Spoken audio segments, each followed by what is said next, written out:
వదులుకొని రాలేదక్క సినిమాలో క్రేజ్ అంతా. ఆ? నీకంటే త్యాగమూర్తులు ఎవరుంటారులే.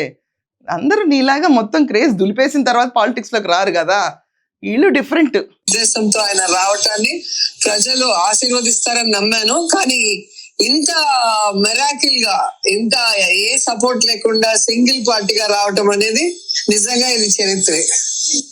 ఎలక్షన్స్ ముందైతే సైలెంట్ గా ఉన్నారు ఓటర్స్.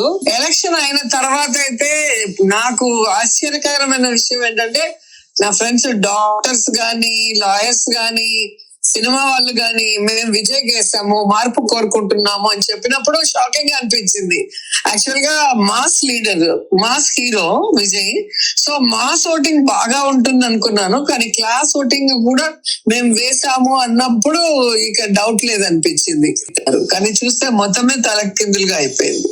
ఇప్పుడే కాదు, జయలలిత గారు మళ్ళీ లాస్ట్ లో సీఎం గా అయినప్పుడు కూడా పిలిచారు, మీకు తెలుసు కదా, అప్పుడు కూడా వచ్చింది. అలా ప్రతిసారి కూడా పిలవటం జరుగుతుంది, ఎందుకంటే నేను తమిళనాడు కోడలు కాబట్టి. కానీ నాకు జగనన్న బాణి మీకు తెలుసు కదా, నన్ను సొంత చెల్లెల్లా చూసుకుంటారు. అండ్ నా కళ 2 సార్లు నన్ను ఎమ్మెల్యే చేయటమే కాకుండా నన్ను మినిస్టర్ చేసి ఈ రోజు ఇండియాలోనే నేను ఎక్కడికి వెళ్ళినా కూడా నాకు ఒక గౌరవాన్ని కల్పించారు. సో అందుకే నేను ఎక్కడికి అన్నను వదిలిపెట్టి వెళ్ళే పరిస్థితి లేదు.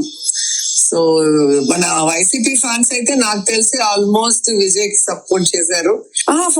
విజయ్ గారే ఫోటో చూపించారు ఎలక్షన్ ప్రచారంలో, మీరు చూసింటారు. జగన్ ఉన్న ఫోటో అంటే ఆయన సీఎం క్యాండిడేట్, అలా ఇంకో సీఎం క్యాండిడేట్ ఫోటో పట్టుకోరు కదా. ఖచ్చితంగా మీకు తెలుసు, జగన్ గారిని విమర్శించిన వాళ్ళ సినిమాలు ఎలా అట్టర్ ఫ్లాప్ అయ్యాయో, జగనన్నని సపోర్ట్ జగనన్న తో బాగున్న వాళ్ళకి మన పార్టీ ఎప్పుడు సపోర్టివ్ గా ఉంటుంది అనేది మీకు స్పష్టంగా కనిపిస్తుంది. అండ్ విజయ్ మొదటి నుంచి కూడా ఆయన డ్రెస్సింగ్ గానీ, ఆయన మీటింగ్స్ మీరు చూసుంటారు, ర్యాంపులు వేసి, తర్వాత ఆయన స్పీచ్లు గానీ, జగన్ గారిని యాజ్ ఇట్ ఈస్ ఫాలో అయ్యారనేది స్పష్టంగా అర్థమవుతుంది.